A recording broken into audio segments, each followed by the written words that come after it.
Assalamualaikum and salam sejahtera. You're watching Agenda AWANI, and of course, welcome to Khazanah Mega Trends Forum 2025. And this year's theme, debugging uncertainty. And of course, this could not be more timely, given that across the world, economies are recalibrating amid geopolitical fragmentation, and of course, at the same time, supply chain realignments and also rapid advances in artificial intelligence, AI.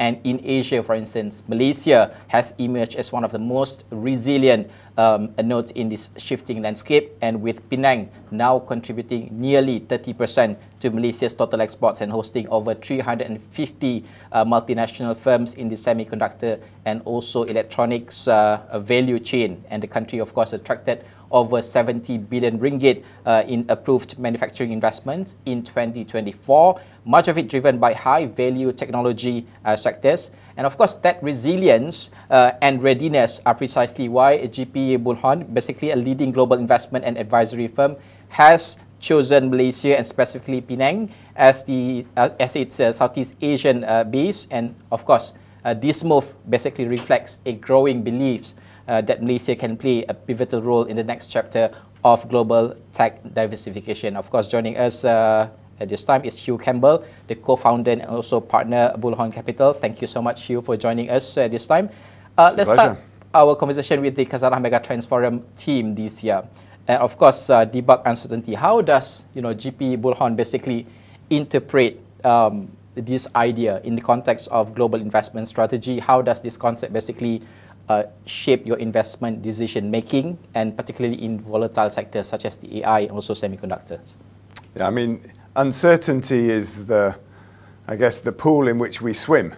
I mean, if you're investing in private technology companies, you are surrounded by risk really at every turn. And so debugging uncertainty for us is all about making sure that we understand the risks that we're taking when we invest, but we do everything we can to minimize their impact on the businesses. So debugging uncertainty, I think, is a really interesting way of thinking about this very difficult period of investment, particularly in the advent of AI. Help us to understand, when you debug uncertainty, are you identifying risk pattern, or or are you creating new playbooks for resilience? Yeah, I think when you make investments, and we've now been investing in private technology businesses for 25 years, you have a list of criteria. I mean, the challenge always is to follow the box-ticking exercise, because more often than not, you fall in love with the founder. And so for us, it's probably a few things that are critical. The first is that founding team. More often than not, we're backing not just one founder, but a team of founders. Do they really understand the market that they're operating in? And do they have the resilience to navigate a very uncertain future? I mean, in many cases, these founders are trying to change the world. And so, of course, they're operating in unknown unknowns. And so founding team is a critical piece. The second is one around market. Is the market big enough and global enough for this founder to be successful? And then for us, the final piece is the product. We spend a lot of our time in due diligence looking at the product, reference checking the product, talking to the customers. So I would say these three areas are critical in debugging uncertainty in the investments we make. So assessment is super important. Of course, the GP Bullhorn's experience across Europe and also the US, but how do you see and how do you make informed decision in terms of understanding Asia market, particularly in Malaysia and Southeast Asia as well? Yeah, so I first came to Malaysia 33 years ago, actually. Oh, okay. I was 19 years old, and I got a job working at a school in Penang. And so my love of this region, but for Malaysia in particular, started a very long time ago. So it's great now to be back and taking off my teacher hat and putting on my investor hat. And through that time, of course, Penang, like you said in your introduction, has been transformed. Yes. I mean, there's now 21 IC design teams in Penang. The foreign direct investment from NVIDIA, Microsoft, Tencent, from all over the world is extraordinary and something to be very, very proud of. And so I think as we move away from our home base in Europe and the US, investing in this region takes time. So what we tend to do, our innovation model is to lead with research. So we write research about the region, and we've done that already in Southeast Asia. Then we tend to advise companies. So as you said in your introduction, we're an investment bank, which means we have an advisory M&A business, yes, as well as an investment business. So the second part of the jigsaw puzzle is very much to advise. And then the third piece is to invest. So we never lead with a checkbook. We start with research, we do advisory, and then when we feel we have a great team on the ground, when we feel we're in the flow and we know the best founders, then we invest. Yeah. And I'm sure that will happen in due course in the region. Yeah, you've seen a lot of uncertainties throughout the years, I believe, and also in terms of making assessment. But in your point of view, what are the most critical traits in terms of, for firms, especially an ecosystem, need to develop, to thrive amid uncertainty, especially what we've seen now with the geopolitical tensions across the world? I mean, the center of these ecosystems for us is always the founder. Whether we're an investor or an advisor, we're a humble servant to the founders. I mean, the innovation that they're trying to bring about is extraordinary, and in order to be successful as a founder, you need to, I like this phrase, you need to work 24/7 in order to avoid working 9 to 5. I mean, the rest of us work 9 to 5, but the founders are working all the time. And so in order to be successful, they need an ecosystem of support. And that's a mixture of government support, whether that's reducing red tape or providing seed capital into the early stage market. It might be universities becoming more commercial at spinning out their ideas. It might be corporates like Petronas and others taking a bit of a risk and contracting with a startup instead of only contracting with more mature businesses. So all of these areas, governments, industry, universities, all need to collaborate together to create a platform on which these founders can succeed. Let's talk about the quality that a company should have, especially in facing uncertainty. Because previously, and still even up to this day, we are talking about, you should have the quality of good governance, transparency, and also a long-term capital discipline in terms of that. But do you also see that agility and also innovation is part of the important traits that a company should have in facing uncertainty? Yeah, I think when you talk about company traits, it's really individuals. I mean, companies don't really have traits. They're not. Okay. We need to talk about founders or founding teams. And I think wherever you are in the world, you need to have a really resilient mindset. I mean, you need to, it's lonely being a CEO of a startup. You have to take a lot of hard knocks. Yeah. Most people, whether it's employees that you're interviewing or whether it's customers that you're trying to win, most people say no at the start. And so you need to have a certain resilient and confident nature in order to break through that and still succeed. So I think resilience is a really important part of it. I think you also need to have a certain inspirational aura in order to be successful, because people need to believe in what you're doing even though the evidence suggests that it's not going to work. I want to talk about the, in terms of evaluating leadership resilience in deciding, when to back the founder of firm in unpredictable environment. How do you do this in terms of evaluating leadership resilience? So what we find is that it's very rare we make an investment in a founding team we haven't known for 5 years. Because over a long period of time you can get to know someone properly. Maybe you even meet them socially. Maybe it turns out you play tennis at the same tennis club or whatever it is. But over a long period of time, you get to know whether you trust somebody. I mean, this era of uncertainty, one way of counterbalancing it, of course, is to trust the people that you work with and that you invest with.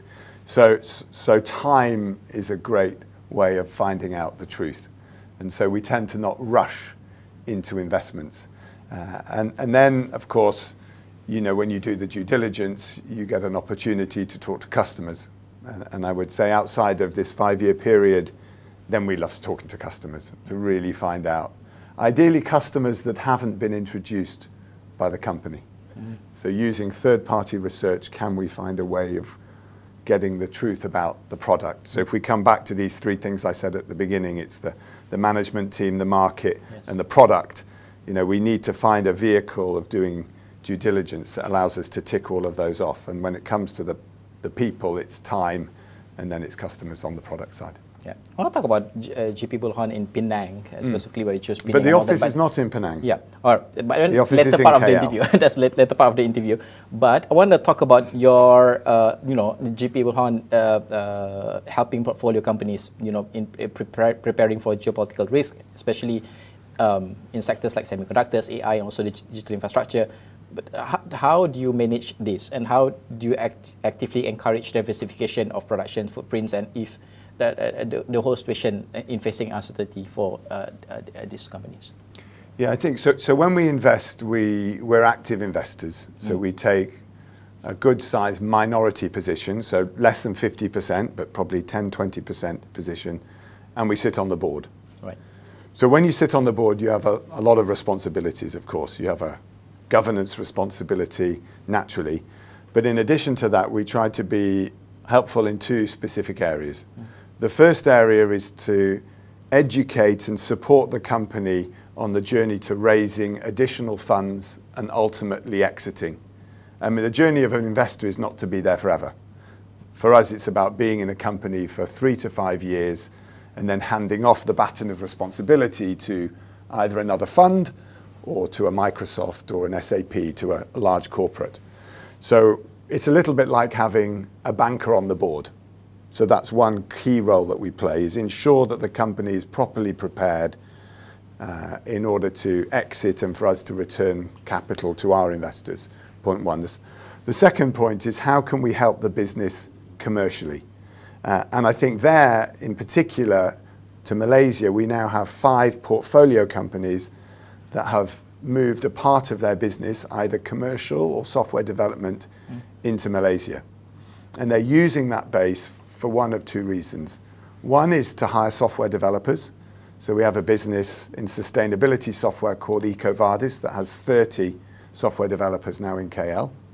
That's a French-based company. Right. So, and the second reason is to use Malaysia as a hub for expansion across the region, because it has a level of stability that we like.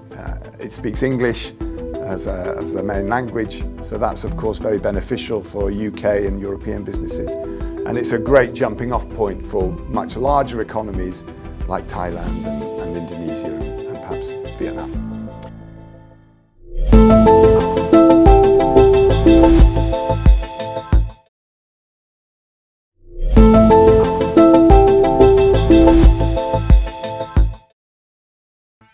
When you invest, you make decision to invest in these companies.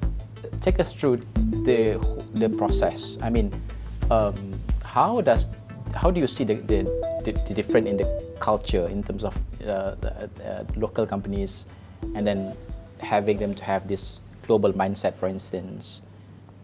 Do you see any difference in that, or are we on the right track in terms of having global mindset? I mean, I think if we're trying to compare Europe with perhaps Southeast Asia, there are, of course, some similarities. It's a similar population size, about 700 million, and we have a lot of different languages in the regions. We have lots of countries. But of course, all of that, if you're an entrepreneur, creates problems, because it's 100 different VAT rates and it's 100 different labor laws, whether you're in Europe or Southeast Asia. So these are big barriers for entrepreneurs to get over. And so I think what we find in common is that the entrepreneurs are very resilient. You know, unlike in China or the US, where you have one large homogeneous market, you know, in Europe or in Asia, you need to be a bit craftier. You need to figure out all of these intricacies and difficulties and red tape in order to be successful, which tends to mean that you're more efficient with the capital. Capital is harder to find, and so you need to be more careful with every pound or every ringgit that you raise. So I think there's definitely some similarities in the way the entrepreneurs develop, but of course there are big differences across those regions. So here in Malaysia, you have a much younger demographic.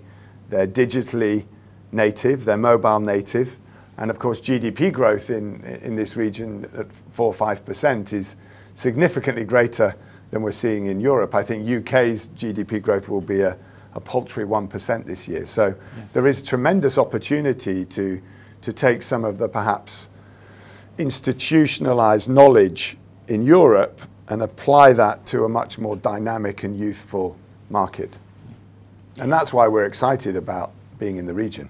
Yeah, you mentioned a little bit about success, building successful companies in this particular region, but there's some quarter, some the group of people who see valuations are no longer are no longer predictable or linear in that sense. But how do you measure success in a world where valuations are no longer predictable or linear? Yeah, I think over the last 2 decades, valuations jump up and down in all sorts of different slithers of technology. We had it in telecoms infrastructure in 2000. Yes. We've had it in the mobile internet when the iPhone came out, and we're having it in AI today. So this is not unusual. I mean, it's a function of being at the bleeding edge of technology.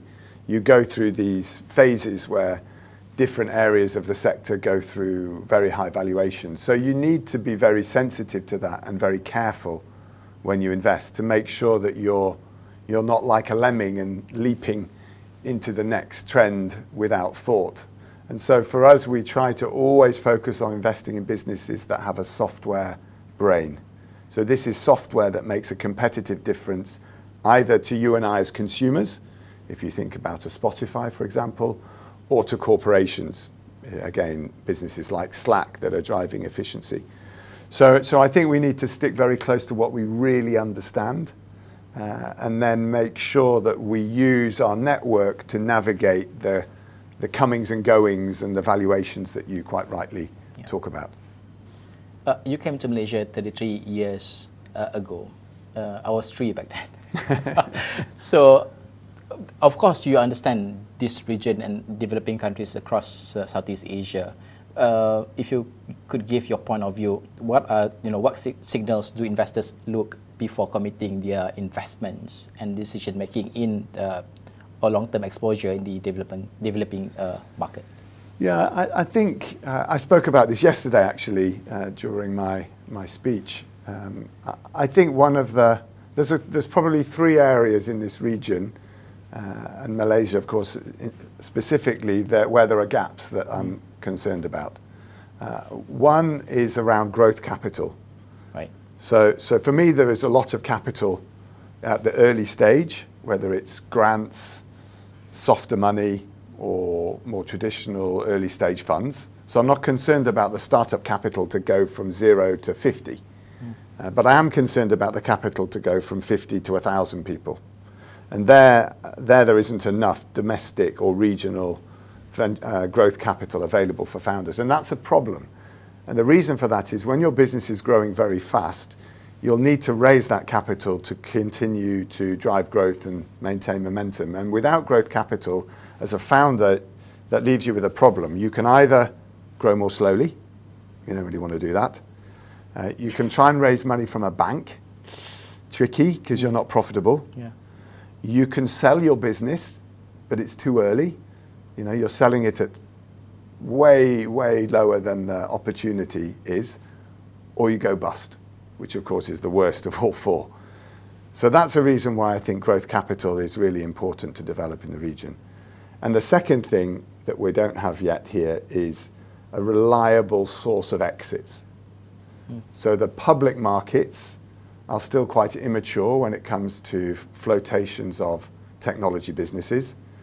And the relationships for Malaysia with the big buyer groups, so these are buyers in San Francisco, the US, buyers in Europe and buyers in China, are still not strong enough to allow the founders to have close personal relationships with those buyers. So that's the second piece. And then the last piece is about recycling knowledge from founders. Right. So one of the great things that happens when a founder sells their company, usually, is that they become rich. So they're very happy about that, pat themselves on the back. And the second great thing is that they have learnt this journey of founding and building technology companies. And that's information that I usually found founders are really willing to share. And right now in the region, we have a bottleneck. Without getting the exits, you're not recycling this experience from the founders. And those founders can go on to found the next business, maybe a second or third business. And in Europe today, most of the companies we back are second or third time founders. And also, of course, they may become angel investors, putting some of their capital and knowledge to work at this, to fund this next generation. So those are the three areas I think where there are gaps. Yeah. And as I invest into and think about investing into the region, I want to think very carefully about how I plug those gaps. Let's talk about these three main points, especially number one and number two, because you mentioned about capital and also financing. Of course, traditional financing is a little bit hard because you need to have a good track record in terms of for your business. But we also, in Malaysia, we're also talking for many years about alternative financing. We have P2P financing, etc., etc. But how do you see the alternative financing can help, the startup, for instance, going further, and also at the same time the exit that you mentioned just now, the connection. How do we improve further in terms of this?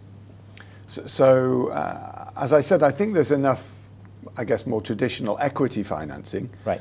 But I think the banks, much like banks all over the world, to be honest, are very risk averse.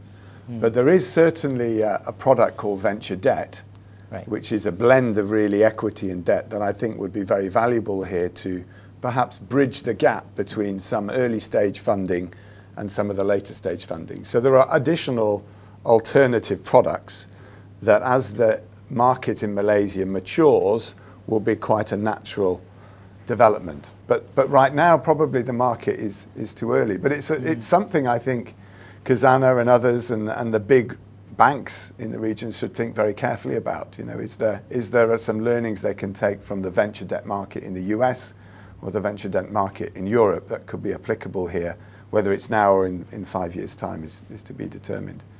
And then on the exit front, I mean, there's two things I think that needs to happen. The first is Malaysia needs to shout more about its successes. Right. I mean, let's take Ashita, for example, that's just raised this big round, $155 million in social commerce. I mean, come on, let's talk about this more. Let's talk much more about Ashitas than we talk about fashion valets. I mean, everything's back to front. Yeah. I mean, we should be celebrating founders, not demonizing founders. We should be encouraging them to be successful and trying not to pull the rug from beneath their feet. I mean, if we want to be successful as an ecosystem, we need more founders. And for founders to take this leap of faith, to leave their proper jobs or start from scratch, they need to know that the community is behind them. And so I think that's a really important part of this journey, is making sure that the media and the government agencies and everybody, the population at large, becomes better educated about the fact that innovation and risk are two sides of the same coin, right? You can't have one without the other. My final question, in less than 2 minutes. You mentioned about Malaysia should shout more about our success stories and all that. You as a person, from your point of view, what are some of the success stories that you think you as a person will tell to the world about Malaysia? Well, I think this journey of Malaysian success in technology is just beginning, but you've made a great start. I mean, already you have 2 technology clusters that I think most countries in the world are very envious of. You spoke at the start of this interview about Penang, yes, and that's well known on the world stage, but also in Johor, yes, you're now building a cluster of data centers which are powering the artificial intelligence for many, many organizations and governments across the region. So I would be talking about those 2. And if I think about investing, what I want to do is see if I can find a software entrepreneur and company in one of those 2 clusters that has found something that is internationally, could be an international success story, internationally available. So I think it's a really good start. And then I think it's about making sure that some of the more venture-backed businesses get enough oxygen to succeed, not just regionally, but on the global stage. So I would be talking a lot about those two clusters and then selectively picking companies like Ashita and others that have made a great start. All right, Hugh, thank you so much for spending time with us. There is a lot of good insights to understand the whole situation and markets, especially in Malaysia, and also investment and strategy amidst uncertainty. That is all the time that we have for this show. Of course, you can watch this interview on astroone.com. That's it from now. Assalamualaikum.